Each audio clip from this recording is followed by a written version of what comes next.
जय माता दी मित्रों, आपके और आपके परिवार पर माता रानी की कृपा सदैव बनी रहे। मंगला गौरी व्रत सावन महीने के मंगलवार को किया जाता है। यह व्रत सुहागिन महिलाएं अखंड सौभाग्य की कामना के लिए करती हैं। मान्यता है कि मंगला गौरी व्रत विधि पूर्वक करने से अखंड सौभाग्य का आशीर्वाद प्राप्त होता है और दाम्पत्य जीवन में अतः प्रेम बना रहता है। संतान प्राप्ति की कामना रखने वाली स्त्रियों के लिए भी यह व्रत बहुत शुभ फलदायी रहता है। इस व्रत की शुरुआत सावन महीने के शुक्ल पक्ष के पहले मंगलवार से की जाती है। इसके बाद 4 या 5 साल तक लगातार सावन महीने के प्रत्येक मंगलवार को व्रत किया जाता है। सावन महीने में ही व्रत का उद्यापन भी किया जाता है। 16 मंगलवार के बाद वे 17वें मंगलवार को या 20वें मंगलवार के बाद 21वें मंगलवार को उद्यापन किया जा सकता है। उद्यापन सावन महीने के शुक्ल पक्ष में किया जाता है। इस दिन पूजा विधि नित्य कर्मों से निर्वृत्त होकर स्वच्छ और सुंदर वस्त्र पहने। एक साफ चौकी पर लाल और सफ़ेद कपड़ा इस प्रकार लगाएं कि आधे चौकी पर सफ़ेद और आधे पर लाल कपड़ा हो। अब सफ़ेद कपड़े पर चावल से 9 छोटी ढेरी बना दें। ये नवग्रह होते हैं। लाल कपड़े पर गेहूं से 16 ढेरी बना दें। ये षोडश मातृका होते हैं। एक जगह थोड़े चावल रखकर वहां गणेश जी को बिठाएं। चौकी पर एक अन्य जगह गेहूं की ढेरी बनाकर उस पर जल कलश रखें। जल कलश में आम की या अशोक की 5 पत्तियां या सुपारी व दक्षिणा के लिए सिक्का डालें। कलश पर ढक्कन लगाकर इस पर थोड़े से चावल रखें। थोड़ी सी दूब लाल कपड़े में बांधकर इस पर रखें। आटे से बना 4 मुख वाला दीपक बत्ती और घी लगाकर जलाएं और 16 अगरबत्ती जलाएं अथवा चौकी पर चौमुखी दीपक व उसमें 16 तार की बत्ती लगाकर प्रज्वलित करें। पूजा का संकल्प लें। सबसे पहले गणेश जी का पूजन षडोपचार विधि से करें। पंचामृत, जनेऊ, चंदन, रोली मोली, सिंदूर, सुपारी, लौंग, पान, चावल, पुष्प, इलायची, मिष्ठान, बिल्वपत्र, फल, नवेद, दक्षिणा आदि अर्पित करें। आरती करें। अब कलश की पूजा करें।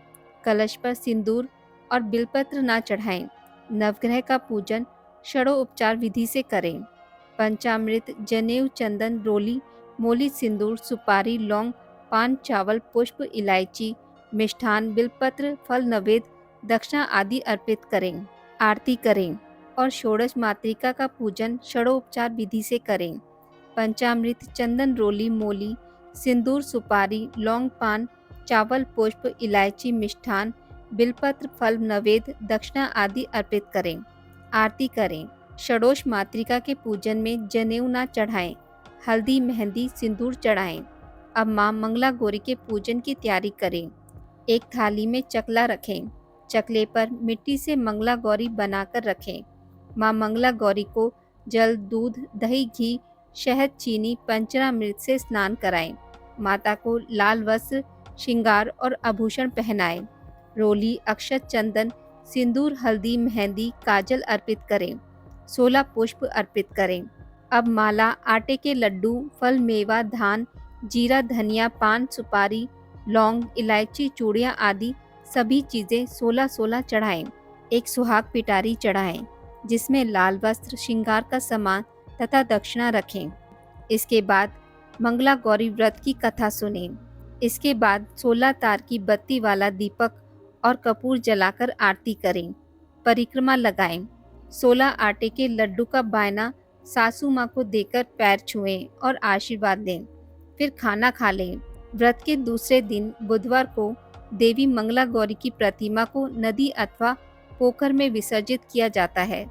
अंत में मां गौरी के सामने हाथ जोड़कर अपने समस्त अपराधों के लिए एवं पूजन में हुई त्रुटियों के लिए क्षमा अवश्य मांगें।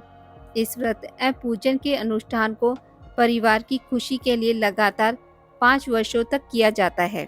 मां मंगला गौरी की पूजा के समय महागौरी मंत्र का उच्चारण जरूर करें।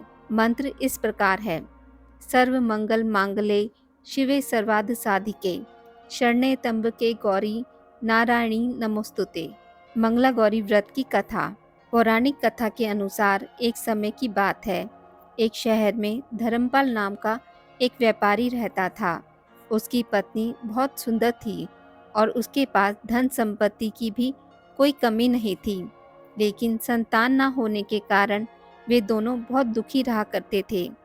कुछ समय के बाद ईश्वर की कृपा से उनको एक पुत्र की प्राप्ति हुई, परंतु वह अल्पायु था। उसे श्राप मिला था कि 16 वर्ष की आयु में सर्प के काटने से उसकी मृत्यु हो जाएगी। संयोग से उसकी शादी 16 वर्ष की आयु पूर्ण होने से पहले ही हो गई। जिस कन्या से उसका विवाह हुआ था, उस कन्या की माता मंगला गौरी व्रत किया करती थी। माँ गौरी के इस व्रत की महिमा के प्रभाव से चलते उस महिला की कन्या को आशीर्वाद प्राप्त था कि वह कभी विधवा नहीं हो सकती। कहा जाता है कि अपनी माता के इस व्रत के प्रताप से धर्मपाल की बहू को अखंड सौभाग्य की प्राप्ति हुई और उसके पति को लंबी आयु प्राप्त हुई। तभी से ही मंगला गौरी व्रत की शुरुआत मानी गई है। मान्यता है कि यह व्रत करने से महिलाओं को अखंड सौभाग्य की प्राप्ति तो होती ही है, साथ ही दाम्पत्य जीवन में सदैव ही प्रेम भी बना रहता है। इस कारण से सभी नवविवाहित महिलाएं इस पूजा को करती हैं तथा गौरी व्रत का पालन करती हैं तथा अपने लिए एक लंबी, सुखी तथा स्थायी वैवाहिक जीवन की कामना करती हैं। जो महिला इस मंगला गौरी व्रत का पालन नहीं कर सकती, उस महिला को श्री मंगला गौरी पूजा तो कम से कम करना ही चाहिए। आज की इस वीडियो में बस इतना ही। मित्रों, अगर आपको मेरी वीडियोस पसंद आती हैं तो इसे लाइक और शेयर ज़रूर करें और पूजा पाठ से जुड़ी जानकारी के लिए मेरे चैनल को सब्सक्राइब करना ना भूलें। धन्यवाद।